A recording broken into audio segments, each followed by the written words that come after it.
Well, the real answer is Hook's Barbary for the best bar on the. You're just pandering. You're just pandering to the host.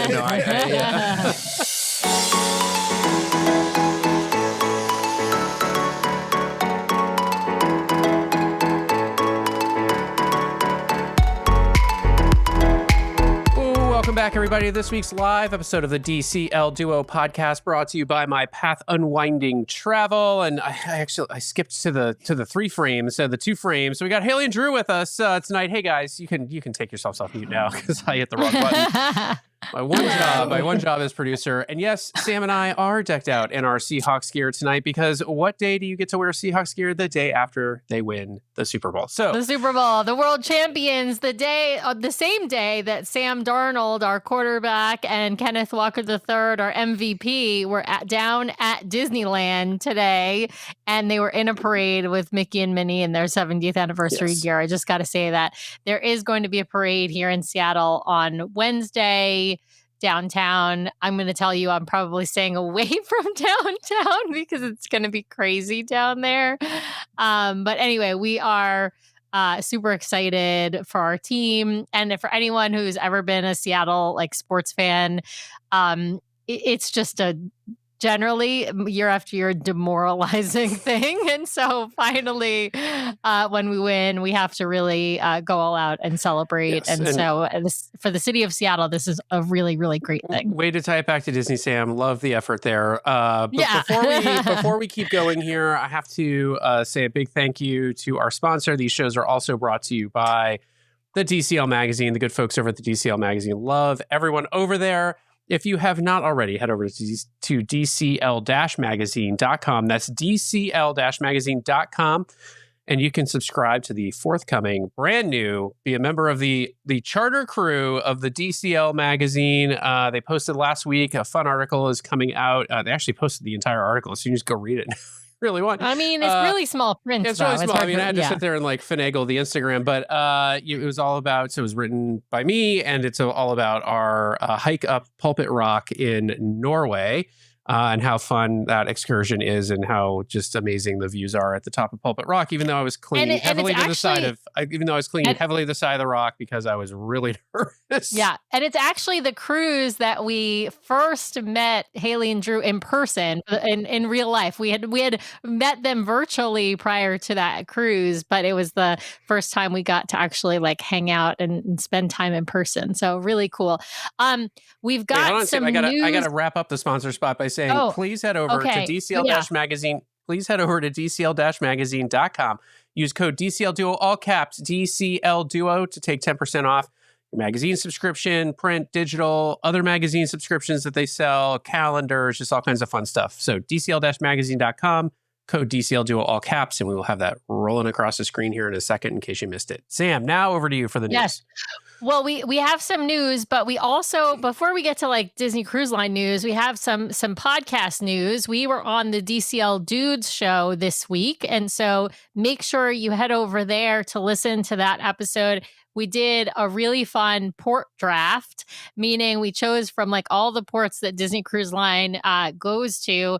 And it was a round robin style, and Alyssa got to go first. So she got to choose Castaway Cay before the rest of us even got a pick.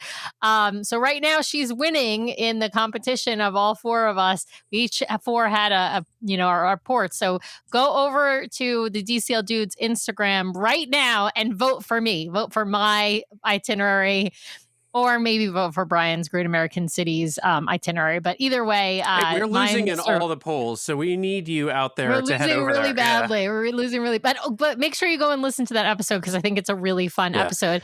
And then in other news, we are going to be on, I believe, on Wednesday of this week, we're going to be on the One More Run podcast with our friends AJ and Erica. They host, it is a podcast all about Run Disney and preparing for Run Disney and registering for Run Disney and all of the different do's and don'ts you need to know for getting involved with running as well as doing Run Disney races.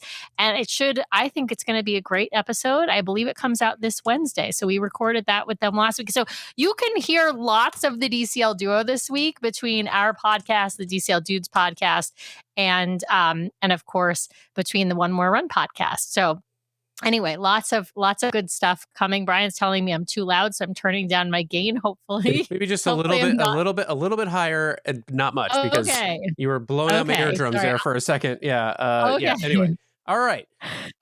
What else have we got going on in news? Yeah. News. Okay, so now news. Disney Cruise Line news. The Adventure is currently in LA right now as we speak. She's going to be sailing out of LA tonight. She's going to be heading over across to Asia. She stops in Tokyo for, I think, a day. And then I'm not sure if she overnights or if she's just there for like a daytime to like refuel and get some more supplies on board. And then she's got another like 8-day sailing, I believe, from Tokyo to Singapore. So she's on her way.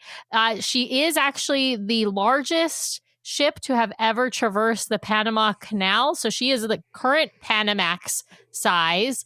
And apparently she sustained some damage going through one portion of the canal. And so there is some question out there in the universe whether or not she's going to be ready for her maiden voyage given the damage that she sustained. And we're, of course, crossing our fingers. We know some folks who are going to be on the maiden voyage and hoping that she's going to be all ready to go. But yeah, she's in LA. And then the other thing I wanted to announce news-wise is I think those itineraries that we've been waiting for are coming real soon, like in the next week. So maybe if based on history, it's usually Tuesday or Thursday. So it could be tomorrow, could be this Thursday, could be next Tuesday potentially. But based on the timing of when there was an email that went out to, I think, people in the UK about bookings for the next set of itineraries for the general public starting on February 23rd. So if you count backwards, I think that means we've got to have itineraries within, the next 7 or 8 days. Now, if there is a itinerary drop tomorrow or Thursday, we will have a show. It might be a late show for those of you on the East Coast, but we will have a live show. If it happens Thursday, we may not be able to do it because you will be flying because you're out of town this weekend. East Coast. So, That's right. Okay. Well, anyway, we'll hopefully watch our Instagram for itinerary release information if we're going to have a show and when, because we're going to really try our best to have a show if they drop the itineraries in the next couple of days. We're also going to be signing up for Wine and Dine tomorrow morning. So it could be a crazy week. After we told people specifically at the race weekend, this is our last run Disney event. Never again. Too early. Would never fly to the East Coast to do Run Disney. I know. What are we doing? Getting up and signing up for Wine. I know, but it's because it's all AJ and Erica's fault. I'm just going to blame it on them. They're in the chat right now. I'm just blaming it on the One More Run podcast. Guys, AJ I'm blaming it on AJ and Erica for telling us that it's better than Marathon Weekend and that the 10K course is really good. I booked our DVC room this morning, so I guess it's got to happen. So there you go. We'll be running Wine. Yeah. All right. Well, with that, we got to switch over. We got to talk about two fabulous and amazing guests, Hayley and Drew, who met their destiny for the first time with Disney Cruise Line. I love how they always have their names backwards. Like I almost did Drew and Hayley, but I was like, nope, gonna keep Hayley and Drew. We were talking to Nathan about this in the car the other day. No.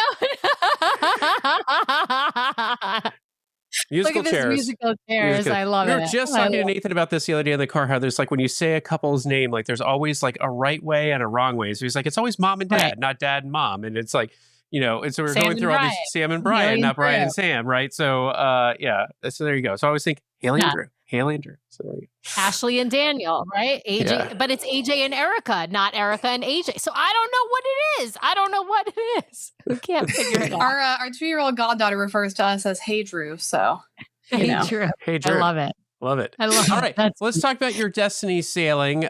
Wait, but before we get there, I was going to ask you on the news item, are you all at all interested in getting to Singapore to go on the adventure? Or is that where does that rank on the list of ships for you?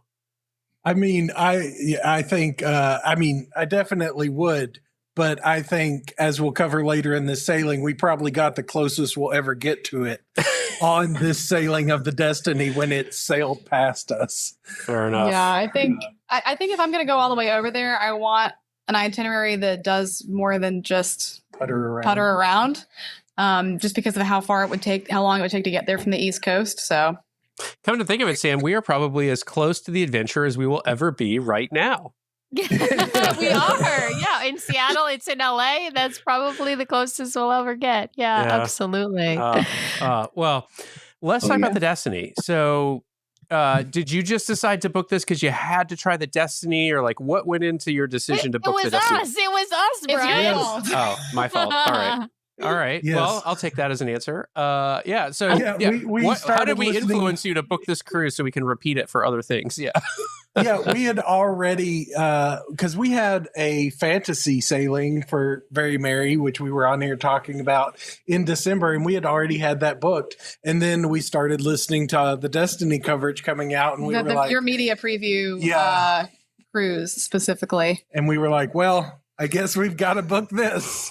And so we just did. I have MLK off as a holiday at work, and I guess you do too. And if not, you have unlimited PTO, so whatever. So we get on there and we price it out, and it's for a sailing that's only like 2 months away, 3 months away. It is shockingly cheap. And so we were like, well, guess we're gonna do it. Especially on the newest ship. Right. Yeah. What was the length of the itinerary? You did 4 night or 5 night? 5. It was We did a 5. Nice. a 5 Okay. night.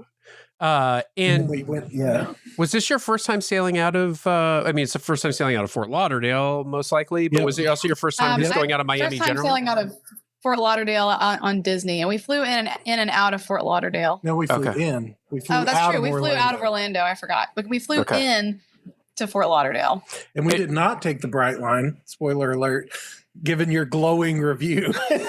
You know, Brightline Media Relations has still never. They said they were looking into it and they never got back to me. Never so that got just back tells to me us. everything I need to know about customer service at Brightline. Although I still have like, I don't know, $500 locked up with them, so I got to call them about that. But anyway, where'd you stay in Fort Lauderdale? Assuming that you flew in the night before. It's a Hilton property called Hotel Dello Fort Lauderdale. Okay. It was the cheapest one. Everything was like $400 or more a night, and I was not about that life. Yeah, I don't know if something was going on And or I something. found this but- for like 150, and the reviews were fine. I mean, it's not like fancy, but I'm like, we're literally just sleeping there the night before this cruise. Like, Yeah.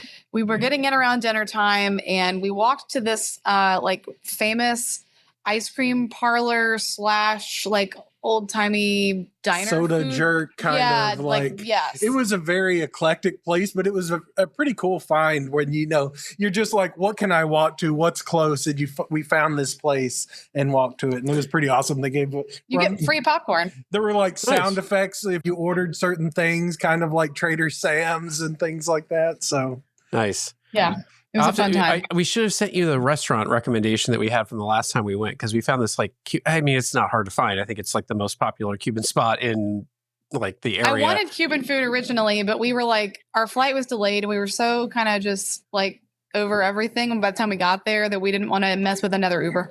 yeah. Nice. Yeah. Nice. Well, and What it remember, boils down to. Brian, that was in Miami, not in Fort Lauderdale, where we went for Cuban food. That was when we were sailing on Virgin, not when we sailed that's right. on That's Disney. right. It was So, Miami. Yeah. yeah. So Yeah. we when we were in Fort Lauderdale for the Destiny, I We ate think the we like hotel. ate at the hotel. Like Yeah. at both times we Yeah. ate at the hotel the night before, just because it was. We didn't really. We always get in late. We always get in around I don't Yeah. know 5 or 6 p.m. to Florida, and so we're just tired and How we just did- want to get something to eat. How did you get to the port? Did they have transportation to the port? Like how easy or hard was it for you to get from the hotel you're staying at to the port? They did. They had transportation, but we chose was- not to do it. We just yeah. did an Uber because it was cheaper. Yeah, it was Like- it was $15 per person from the hotel to take a shuttle to the airport, and I'm like, I can get an Uber for both of us for $15, and it's literally like a 10 or 15 minute drive. Right. Right. So Right. And to That's the what port, we did. And so the port was 10 or 15 minutes away from the hotel then? Yeah. Yeah. Nice. Yeah. and also the airport, same thing. It was very close. Yeah, we were close to the That airport. hotel does offer an airport shuttle, which I forgot until we were already waiting for our Uber. So I said, well, oh well. But can almost- for the listeners, you can get a free hotel or a free shuttle from that airport, Fort Lauderdale Airport, to the Hilton Hotel Dello Fort Lauderdale Nice. place.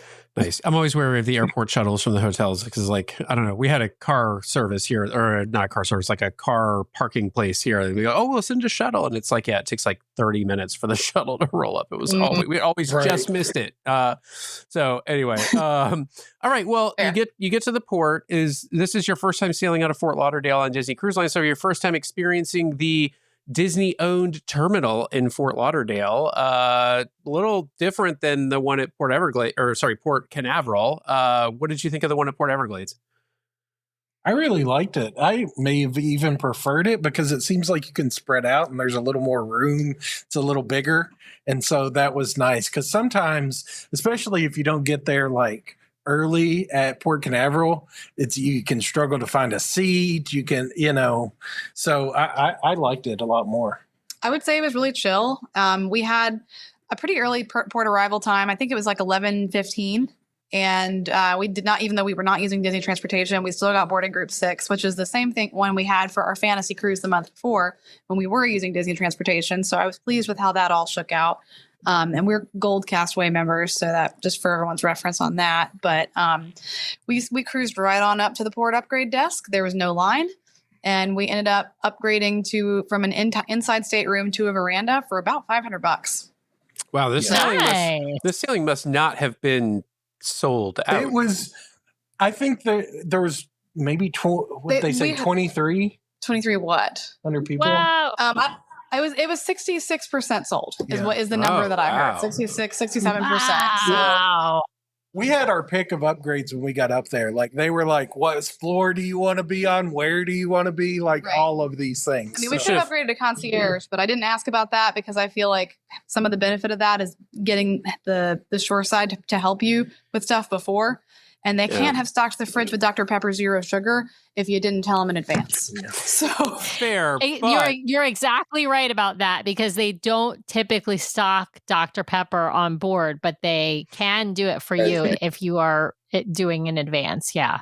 Yeah. Plus, like the benefit of like getting a cabana and things like that. Those are already booked. I mean, you could get a wait list one. If the ship's only 66% full, that's not an unlikely possibility that one would come up mid-sailing. And I would say the only benefit of concierge upgrades on the Wish class ships is that front deck it doesn't have a pool. It has like hot tubs and kind of like a cooling off. Like you could sit in there with your feet in the water and like be on your e-reader and not worried about it getting wet.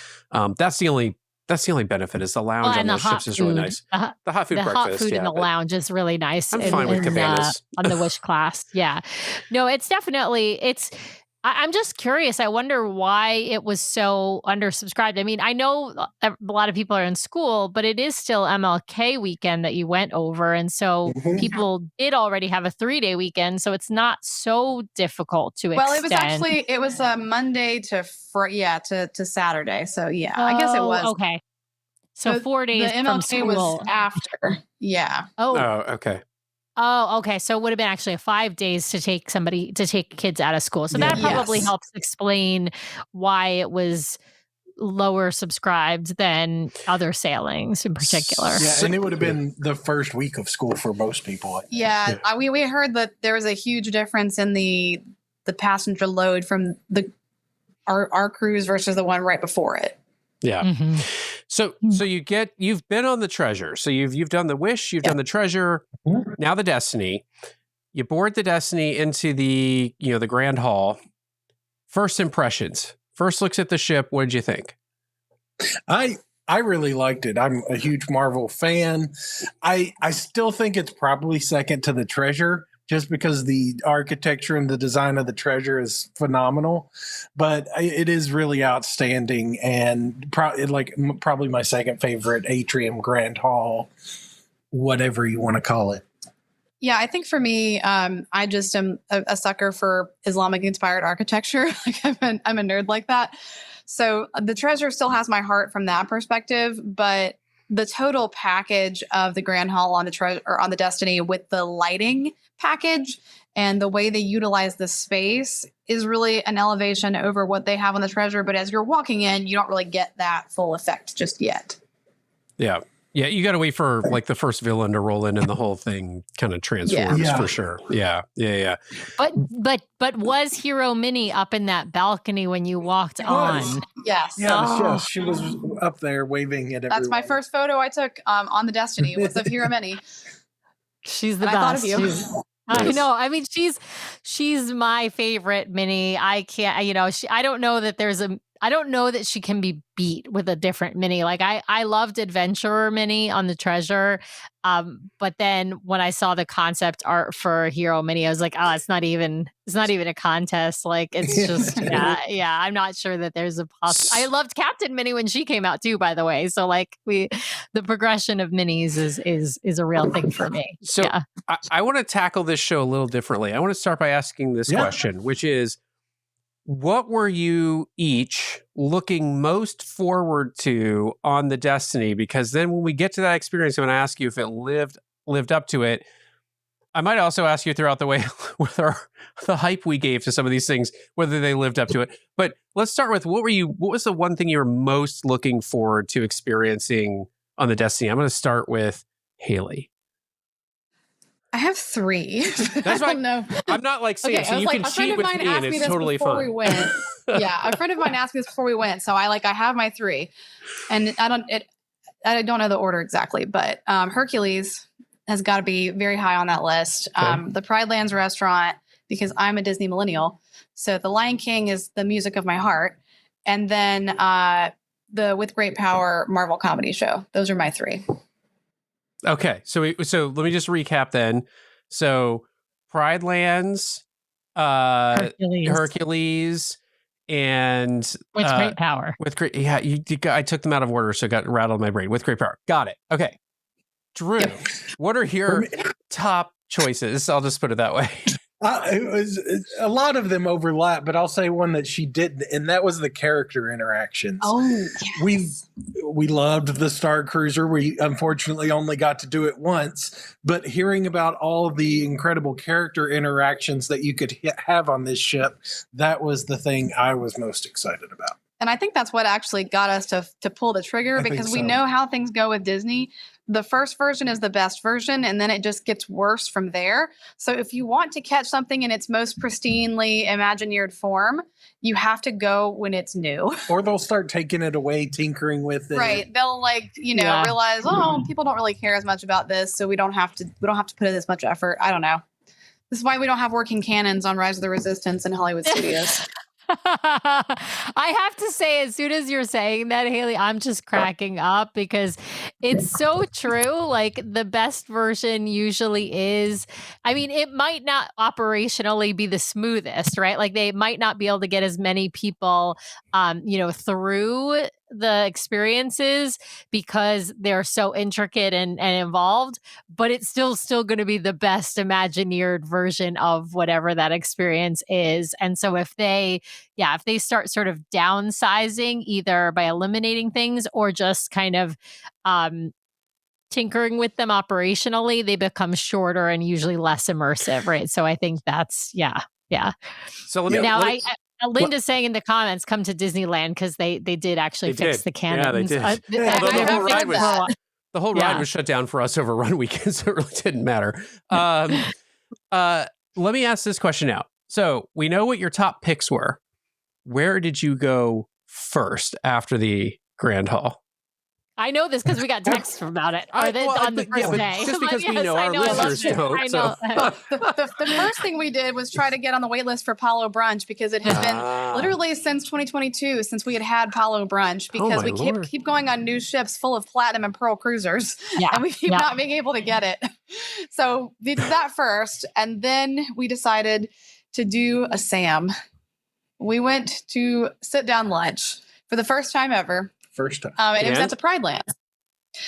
It was fine, but we were ready to go long before they were done serving us the food. We were just like we wanted to go explore the ship. I think maybe if it's not a brand new ship, then I might have enjoyed being more leisurely and relaxed. But I'm like, bring me my empanadas. No, I don't want dessert. I just want to go see the ship. And I'm like, I got my Navigator app all queued up with all the things hearted because we've been doing that in the port. And I know we got to start queuing up for stuff because Disney adults are rampant on the ship, including us, right? So we have to stand in line for things. Yeah. Well, and remember, you don't want the Oreo cheesecake on that ship because it's not the good Oreo cheesecake. I remembered that. We skipped it. I said, Sam doesn't think this is worth it. I don't need my calories to go to that. Exactly. You got it right, Hayley. You got to only stick to the Oreo cheesecake at the sit-down lunch on the 4 classic ships. Skip that Oreo cheesecake, whatever. They don't call it Oreo cheesecake. They call Is it like the weird cookies and hockey cream. puck sort of thing on the new It's one? like a no. It's like a. It What was looks the like long the. one? Yeah, it's the shape of like a popsicle stick. Yeah, it's just So- weird. All right, so sit down lunch, not a winner for you. What was like the first experience on board after lunch? Like, where did you try to do a character meet and greet? Did you try to head for one of the new bar spaces? Like, what was the first thing that you were hoping to get done? I know the answer to this. Oh, go ahead. I was like, I try not to talk too much. I know the answer too, but I'm not going to answer for you. Okay, is your answer Dr. Facilier's parlor? Yes. Because, Yes. Okay, good. That is. I'm glad I remembered my own vacation correctly. I remember getting the text message. We got in line for that because you had warned everyone that you should be in line 45 minutes to an hour in advance. And actually, I think maybe Drew was like, ready to, I'm thinking of the dining changes. Like I sent you up to get lunch while I waited in line to talk to somebody about Apollo brunch. Anyway. So yes, Dr. Facilier's parlor. I think we probably waited about 45 minutes, would you say? I think so. Yeah, and it was like kind of overlapping with Loki's first appearance in the Grand Hall, Yeah, and I was getting kind of anxious about that. I was like, can I do both? Maybe, possibly. We were too far back to do both. I caught like the tail, like End of Loki, I guess. But yeah, then we saw. Actually getting to see Dr. Facilier was fantastic. We actually recently went. There's a show called The Magician's Table that was originally in Britain, in London, and our local theater brought it here. And so we had just done that like the weekend before we went on this. So, and it's all like up close magic. So it was neat getting to go and kind of, Hayley actually got to sit down at one of the seats. He invited me to sit at the table. But Very nice. His mannerisms, his voice, his everything was incredible. So nice. How were I think we got a question. Yeah, I was going to ask. I was going to ask along these same lines, but yes. Yeah. Blue Skies and Sunshine Guaranteed is asking, were the lines still bad, even with it being only at 66% capacity? I had the same question. Yeah. Yes. For Dr. Facilier, we still had to line up, like she said, 45 minutes before. For Cruella de Vil, it was an hour. For Hercules, it was 45 minutes an hour. Like for everything, you still had to line up or you were going to be I even had to do it for Frozen. Yeah. Oh, wow. Wow. And I'm like, Frozen's not new, but maybe but I did see there were like a decent number of first-time cruisers in the Facebook group. So for them, Frozen is new.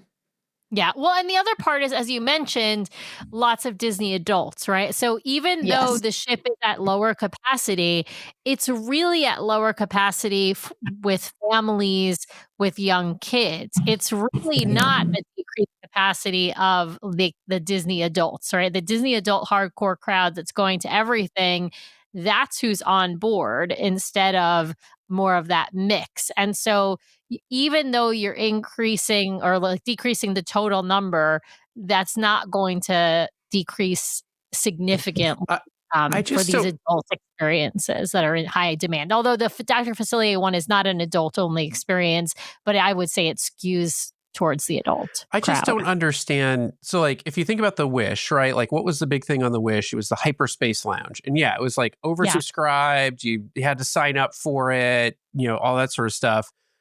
On the Treasure, I never felt like there was some insane line that we stood in, maybe for Moana at some point, but Moana, there's lines for Moana.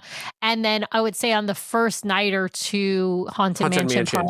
Yeah. But what's amazing to me is they have all of these experiences on the Destiny and more. And it's not that it's not that the crowds are getting spread. It's like that they're concentrating further. It's like line after line. I want to give it a year. We'll be back on in December, and I just want to see, is this still a ship of lines? Because if it is, then there's a problem here. Yeah, Great Power was also another line. Yeah, that's true. Great Power. Maleficent was a line to get into under her spell. But I think also lines breed lines. Like you see a line and then psychologically the FOMO hits you and you're like, I got to get in that line because it's obviously something good if people are waiting in line for it. And I will say we might have stayed in or gotten in line longer than other folks because we wanted to get good seats and be able, like, especially for like Cruella. We got into one of the first ones, but we were like over in the little side corner and could barely see. So we ended up stepping out and leaving because we were like, we're going to come back when we can get like a good seat and actually see what's going on. Yeah. So we've got some questions in the chat, so I'm going to just try and answer them real quick. So the Maleficent Under Her Spell is an interactive experience in Saga where Maleficent does like some spells and she invites a few people up on stage with her. And then at the end of it, if you're downstairs in Saga, you can do a meet and greet with her at the end. If you're upstairs in Saga, no go, you cannot do the meet and greet. You can just watch the show. And then With Great Power is the Marvel themed adult only show that takes place in Saga that is usually offered on night 1 of, I believe, the sailings. And it's usually offered 2 different times. It might also be offered another night during the sailing. I think it's offered 2 different times, like 2 times on the first night, and then it might be offered one more time later on in the sailing, but I can't guarantee that. And it's a fantastic, hilarious, adult-only show.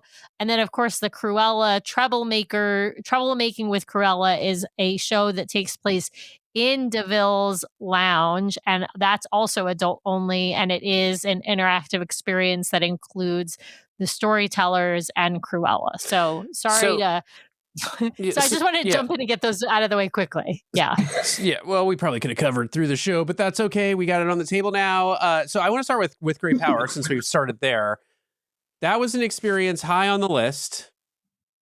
How did it live up to your expectations, or was it? And did you like it as much as the Indiana Jones show on The Treasure? Well, did they like the Indiana Jones show? Yeah. The Treasure might be the other question. I love the Indiana Jones show. Yeah, we saw the Indiana Jones show twice. Well, we saw Great Power twice. Spoiler alert. We also saw with Great Power twice. But our strategy is go to the 7:30 performance, and then if we like it, we can see it again. If you only go to the late one, then too bad, you can't see it again. Okay, so you liked it. I will say, yes, we did enjoy it, but I think I liked the Indiana Jones Choose Wisely better. I think the interactivity of it and things like that just make it a little better and it makes it worth doing twice in one night more than with Great Power. Because with Great Power, there's a little improv here and there, but it's mostly the same show. Right. You're right. There's a little bit more variety and Choose Wisely because the audience is making a choice. Although, let's be honest, once the audience figures out, they're always making the bad choice before the good choice because they want to see the funny thing happen. So that's without giving spoilers. But yeah, so with the Indiana Jones Choose Wisely, everybody eventually starts choosing the wrong answer on purpose. But yeah, both really fun shows. I'm surprised, Drew, though, because you're a big Marvel fan. I'm surprised that you actually enjoyed Indiana Jones more than with Great Power. I think that the Indiana Jones format just lended itself to more comedy, like just more silliness, more hijinks.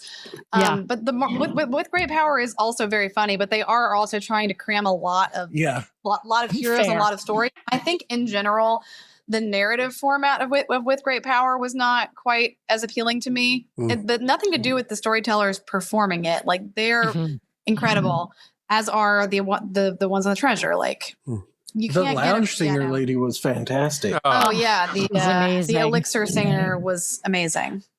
Yeah, so she's incredible. Yeah, that's my tip.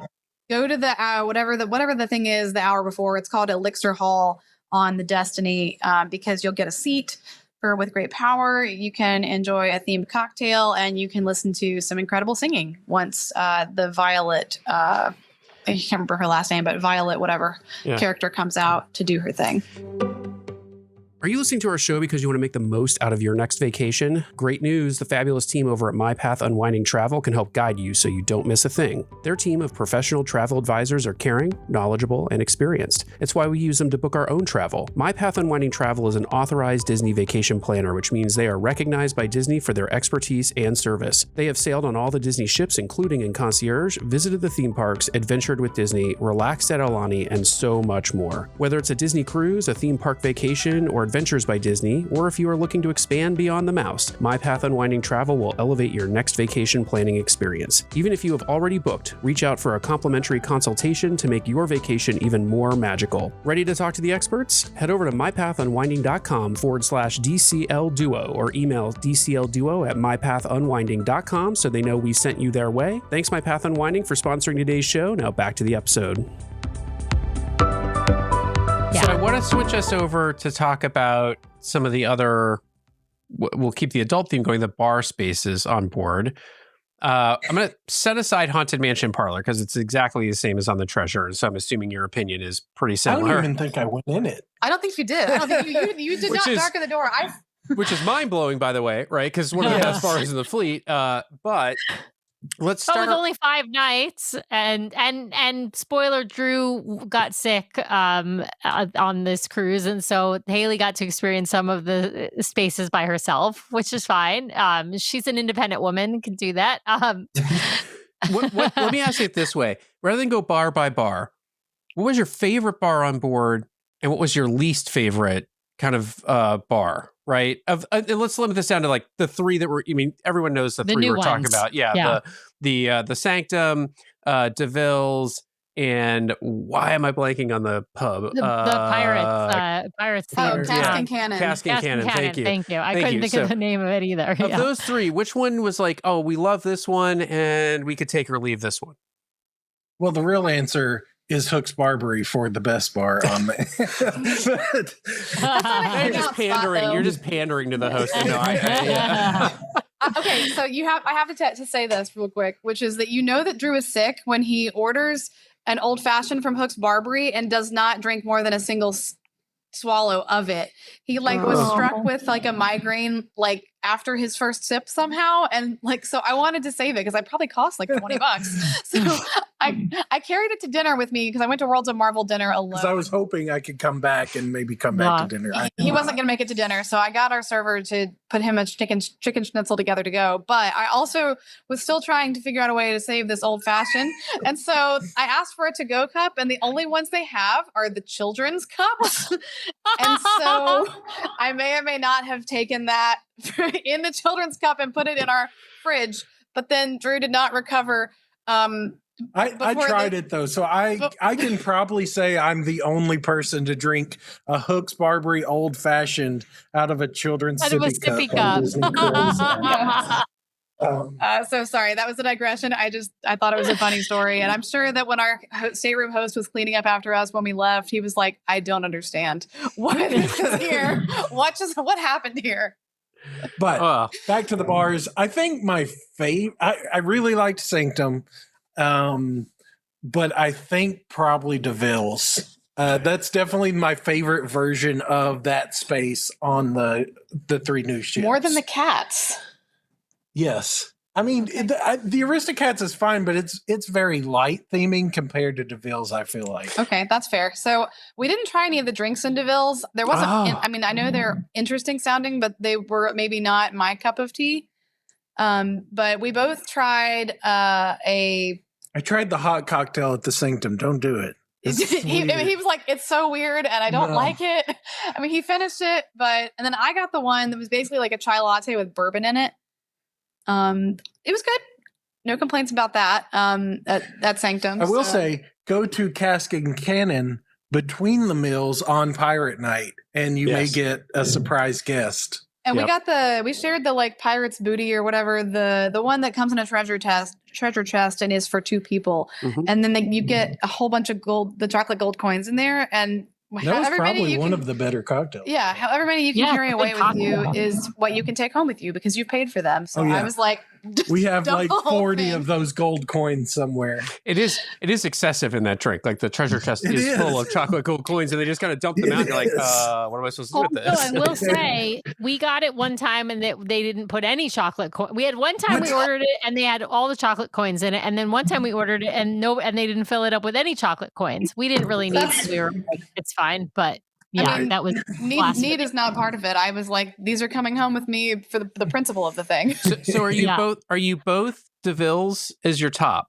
It sounds like yes.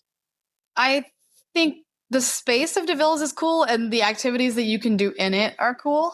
Yeah. It may be the show pushing me over the edge. There. I think it might be. The vibes I think are actually really lovely in Cask and Cannon. We did the whatever the ship's walking tour is. It doesn't have a fun name. Imagineering, whatever it's Yeah, called. Imagineering the ships. Yeah, I always want to call it the art of the theme show because I was raised on the classic ships, But when we were doing that tour on one of the sea days, there was somebody just like posted up in there reading with a book, and I was like, that seems so lovely. If I wasn't trying to do all the things for the content, and just because of the Just for novelty us, of it, and yeah. for us, for the novelty of it, that would be a fun space to relax in. And so let's pause for a minute then around DeVille's, because you said you saw the show. So obviously you did troublemaking with Cruella. Sam, that was one of the shows you described, right? So we've got that covered. Okay. What did you think of troublemaking, and did you think it would be repeatable? I think so, as long as it's interesting. I think they kind of prompt you in a direction for the song. So as long as they're not just getting everyone to kind of regurgitate and make the same song every time, I think it would be, which I don't think they will. They're good at improv. They'll make up a different song and they write it down and give it to people. Well, didn't you have like a super unique lyric contribution to the song? We had somebody. I got one. Well, yours wasn't that unique. It But was good. I But did it get wasn't it. unique. I got one though. Okay, yes, you got one. Here's a cookie. No, somebody volunteered that she had a good credit score, and that Yeah. made it into the final song. And I guarantee you, they don't get. She has a good Credit credit score score. very often. That's hilarious. Oh, I love That it. was not Drew's though. No. I love it. So you enjoyed the show, even though you had to wait in line to see Yeah. it. Yeah. I would have repeated it, except that I just could not handle the thought of waiting in line for another hour for it.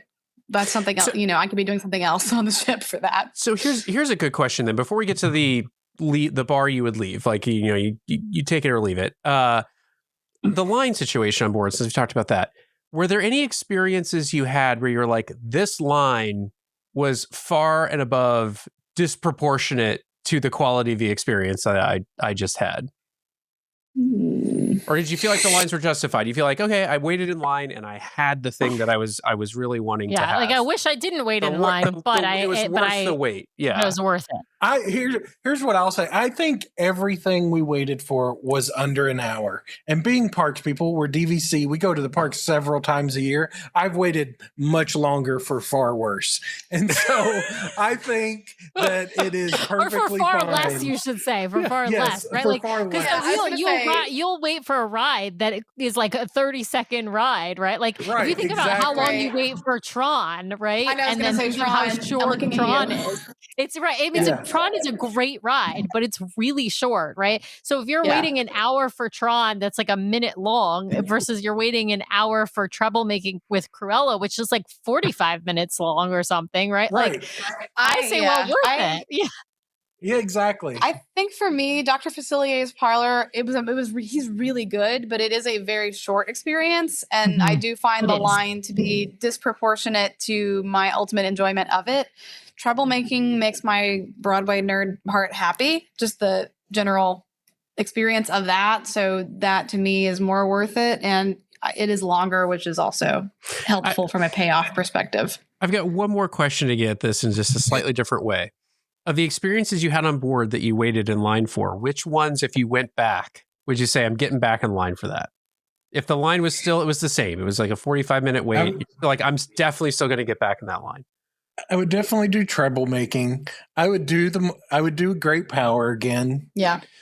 In the lounge singing. Dr. Facilier would be a push just because of how short it is. He's great, but it's just so short that the like you said, the math isn't as good on that one.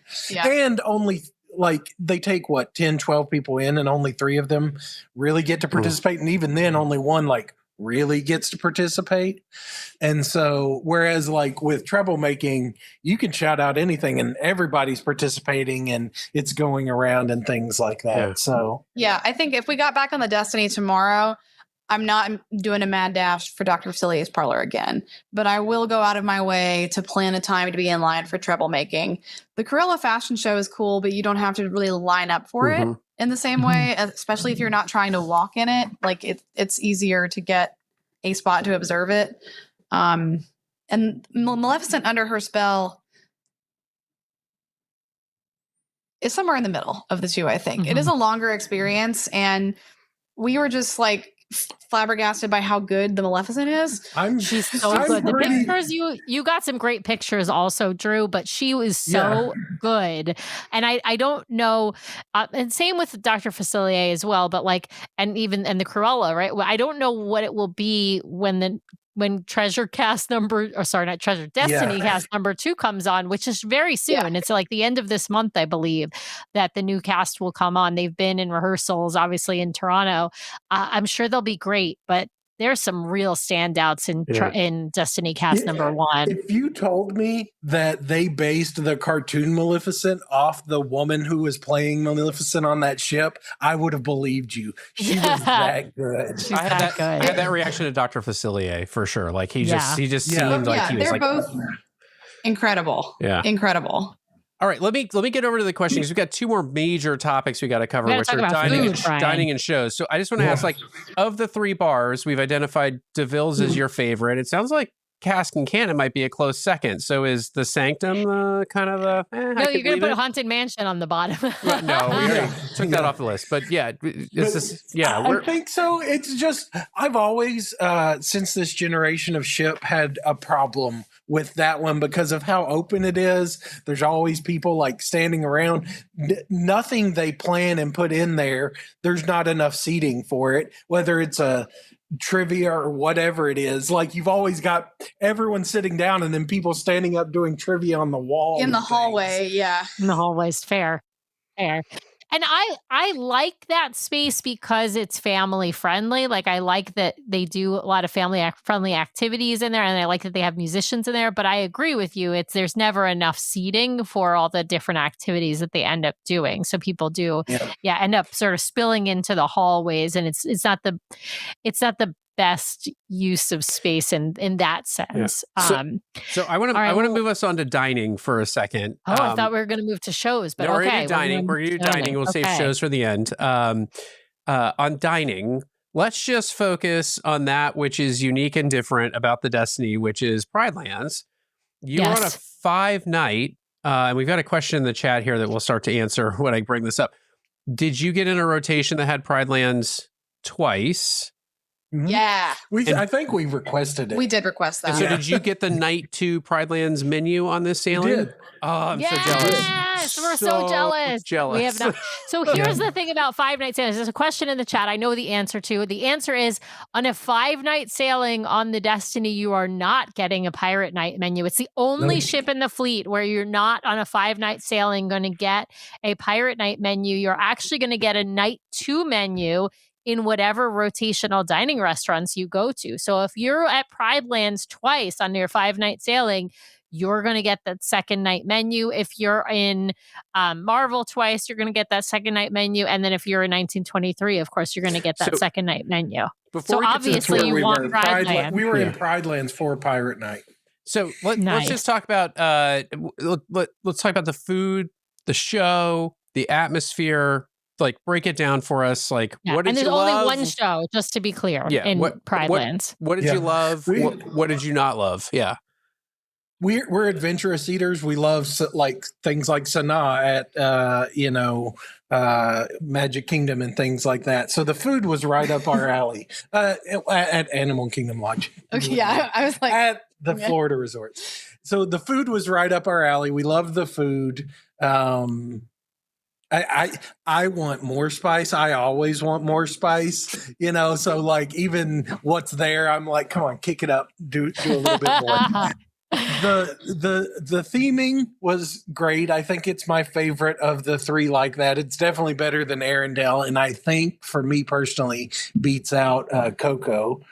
And then the show was heads, I would say, far better than any of the other shows in the spaces like that on the other ships. Even the Coco one. We loved the Lion King show. We did, but I really love the Coco one too. So for me, it's like a 1A, 1B situation with Coco and Pride Lands. But the whole time, Drew was just like, "This is the best one. This is my new favorite," talking to me. So yes, so he was in his feelings. What were some of the dishes that you tried? Like, what were some of the standouts that you really enjoyed? Okay, I have to go. I gotta pull up my photos. Yeah, I love it. I love it. I wasn't ready. Did you have the shrimp curry? You had the shrimp curry. Yes, I love the shrimp curry. This is what I'm saying. I go into Indian restaurants and order 8. We were in Pride Lands the night one. Yeah. So I'm going to answer a question as we're looking at this. Oh, the Berber chicken. So the question from Nathan in the chat, why no Pirate Night menu on the Destiny? Are they not doing Pirate Night at all? The answer is they're doing Pirate Night, but they have a night 2 menu for Pride Lands, and it's because they do have a few sailings that they do that are 7-night sailings, and so they have these other menus that they otherwise would only be doing like twice a year, and so they're still doing Pirate Night. They just don't do a Pirate Night menu. So it's similar to if you're doing like on the Wish.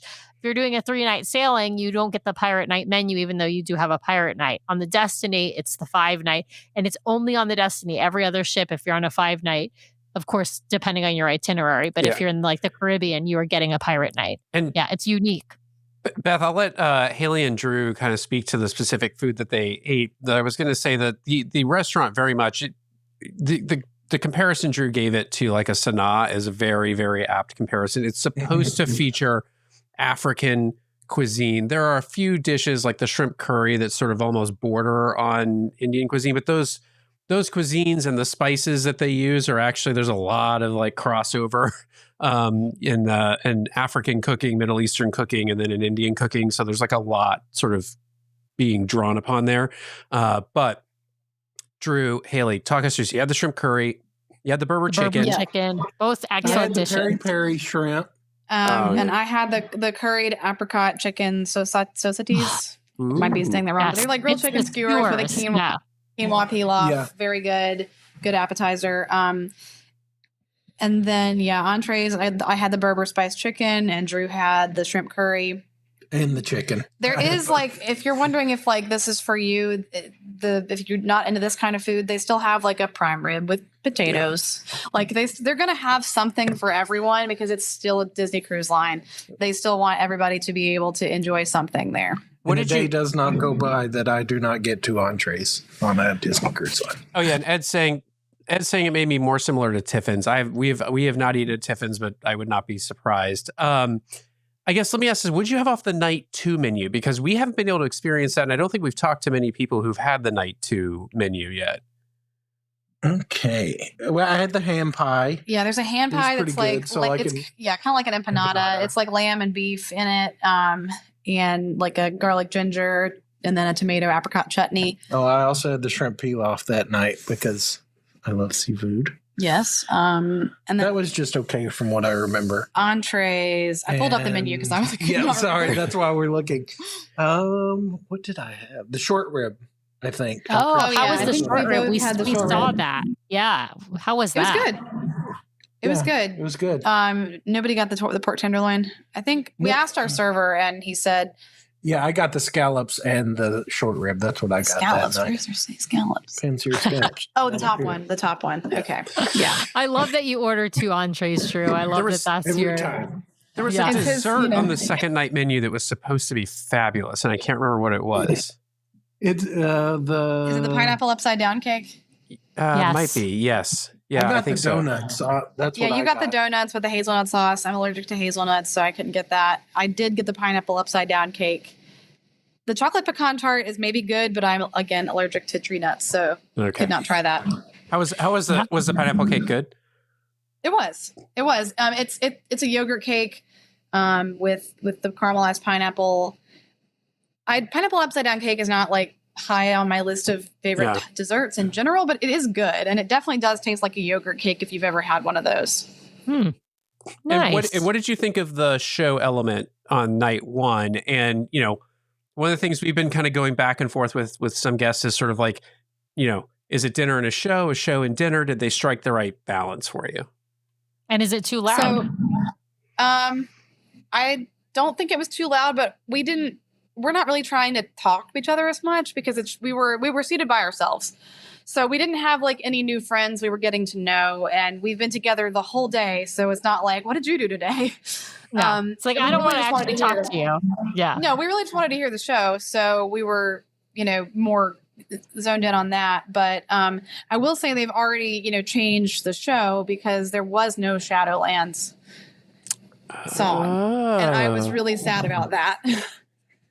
So you just have to watch my reel on Instagram over and over again because I have actually a good, I don't know if I have the whole part of Shadowlands, but if not, it's a nice big chunk of it. It did seem like that song. They did tell us on like the first, the sailings that we were on, like, this is still very much test and adjust. And I think there was kind of a perception, at least on some of the early sailings, like, this is really long. It was really long. This is really long. Yeah. I think that's what I heard somewhere, that they even cut like one of the times that they come out, like that they come out like one less time. Between the preview and then the maiden voyage, because we were on the first preview and then they did a couple more previews after us.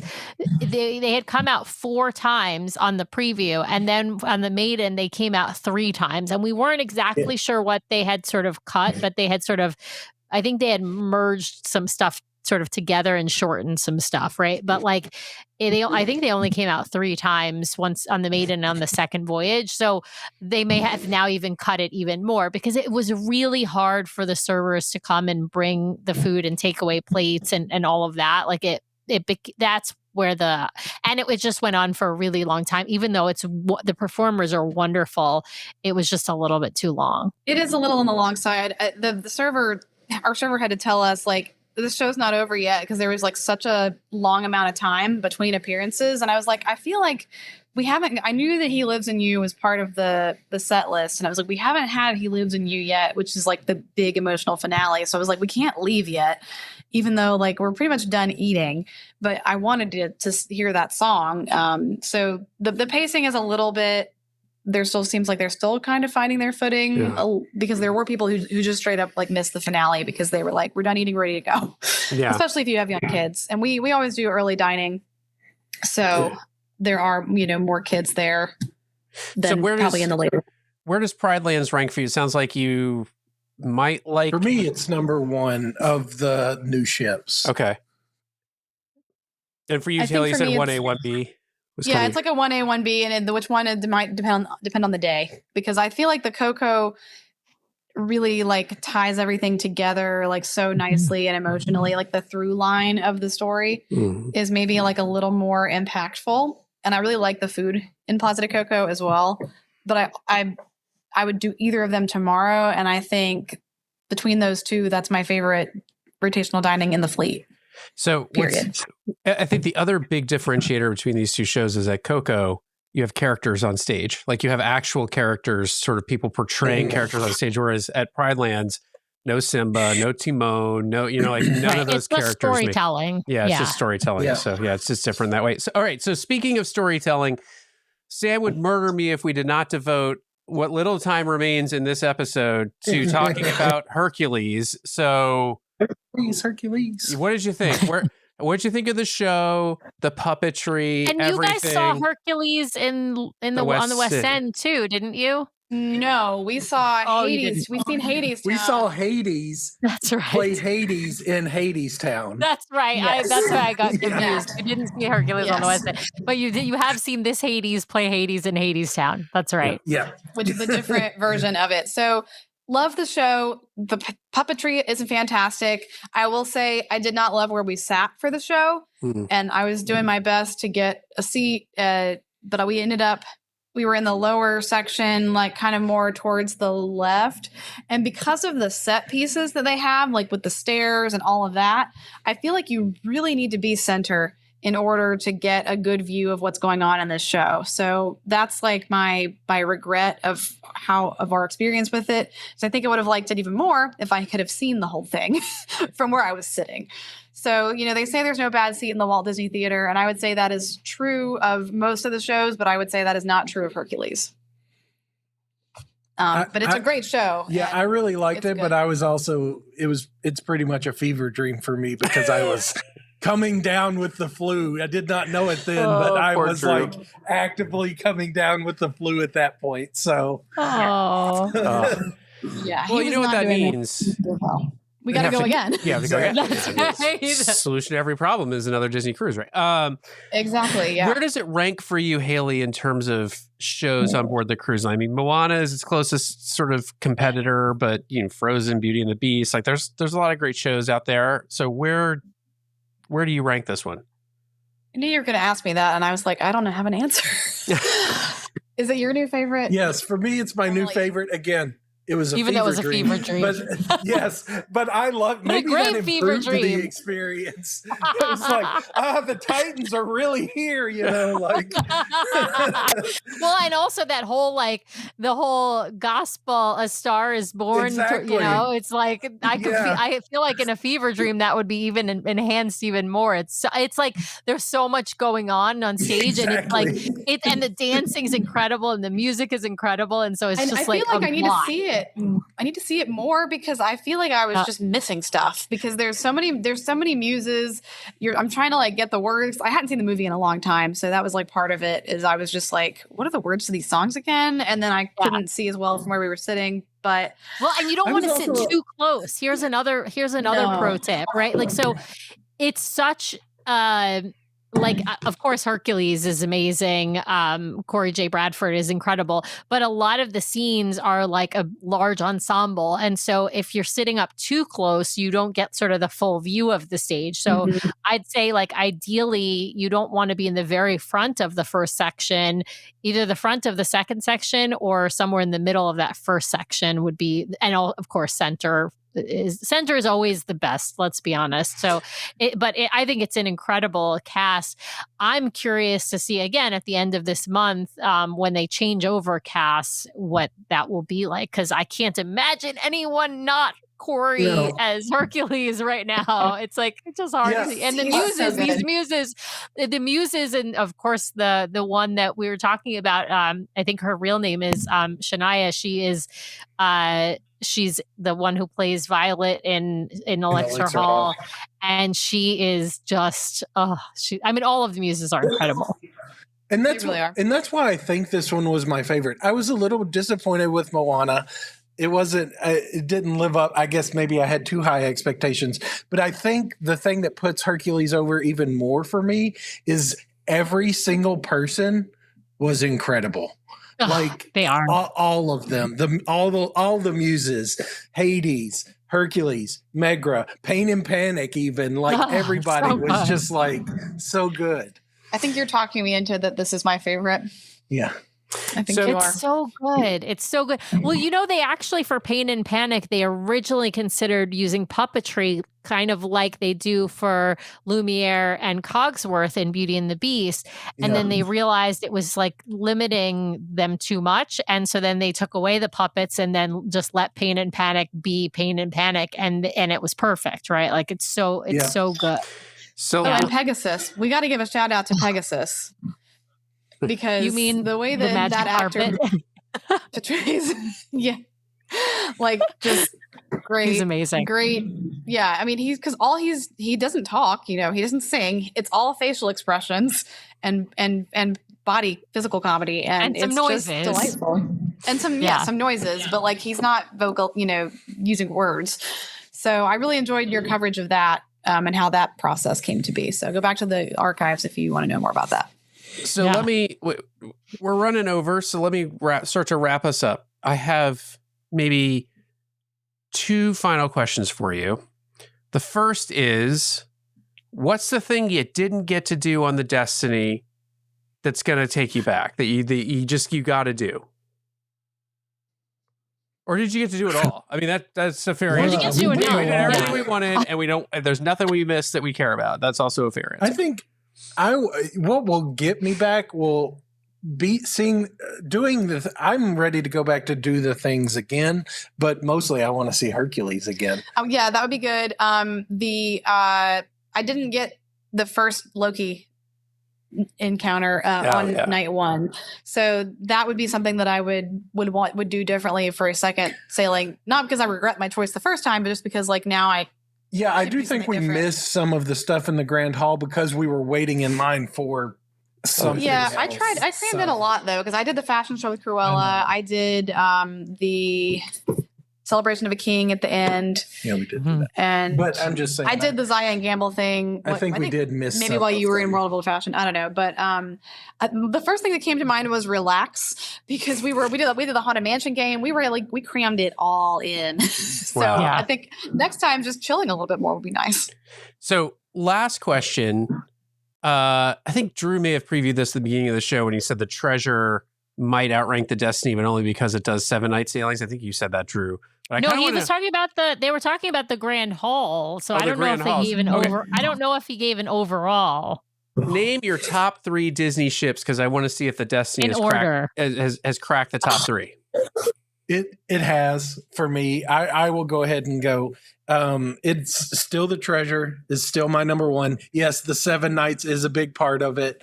It's got good shows and things like that, the good theming, but the Treasure, then the Destiny, then the Fantasy. That's my top 3. Nice.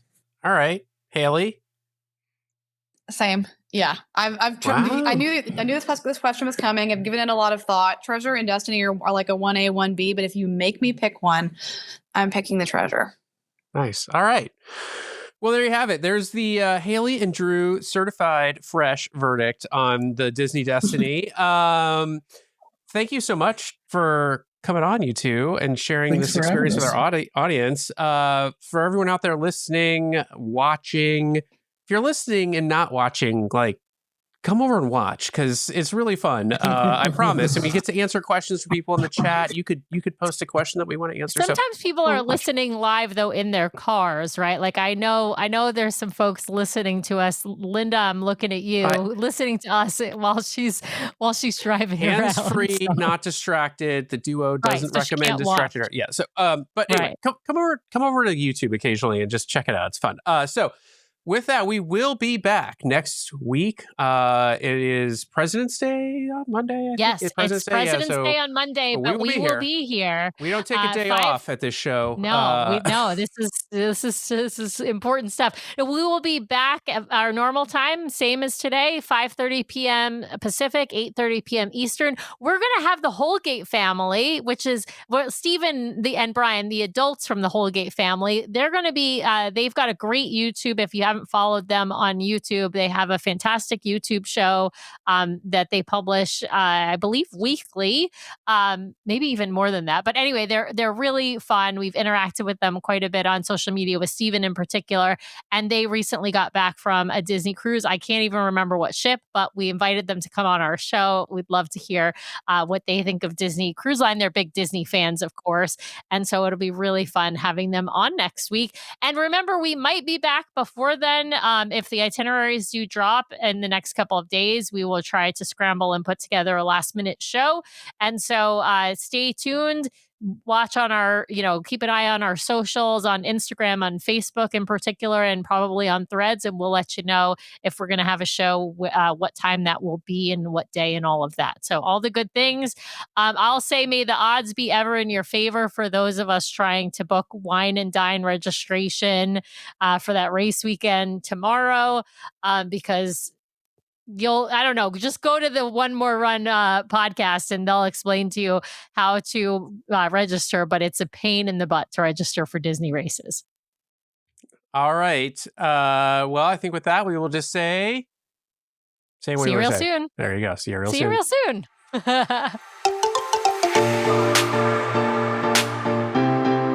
Well, Well, thanks to everyone out there for listening this week. We really, really appreciate it. Be sure to subscribe to the podcast so you can keep getting great content from us every week. In fact, twice a week we publish shows. So be sure to hit the subscribe button to get all of those great episodes. And if you want to watch us live, we have a live show now every week, Monday nights, 5:30 p.m. Pacific, 8:30 p.m. Eastern over on youtube.com/DCL Duo. So be sure to head over and check that out. If you want to help support the show, be sure to hit those 5 stars on Apple Podcasts. And if you leave us a written review, a 5-star written review, we will read it at the top of one of our main episodes. So please head over there and hit those 5 stars. Of course, you can also help support the show by supporting our fabulous show sponsor, My Path Unwinding Travel. If you want to book your next Disney vacation, head over to mypathunwinding.com/DCL Duo or email them at dclduo@mypathunwinding.com so they know we sent you their way. If you've got questions or you'd like to connect with us, the best way to do that is to head over to dclduo.com. It's got links to all of our things, full catalog of the podcast episodes, including a searchable catalog for the podcast, links off to our vlog, a link to our Etsy store where we sell some fun fan-inspired magnets, link to our Patreon if you'd like to help directly support the show each and every month. Just head over to the website or patreon.com/DCLDuo. Also has a way for you to sign up for our Substack newsletter that we're hoping to start really pumping out monthly here at least, and a few blog articles that we've written. So DCLDuo.com is the best way to connect with us. You can also, of course, email us at info@DCLDuo.com or reach out to us on our voicemail line at 402-413-5590. That's 402-413-5590. The DCL Duo podcast is not affiliated with Disney Cruise Line, the Disney Company, or the Disney family of theme parks. The views expressed on the show are solely those of the individuals on the podcast and in no way reflect the views of the Disney Company or Disney Cruise Line. If you have questions about a Disney cruise or a Disney vacation, please contact the great folks over at My Path Unwinding Travel or Disney directly or your own travel agent. Thanks again for listening, and we'll see you next time for another fabulous adventure with the DCL Duo. Good night.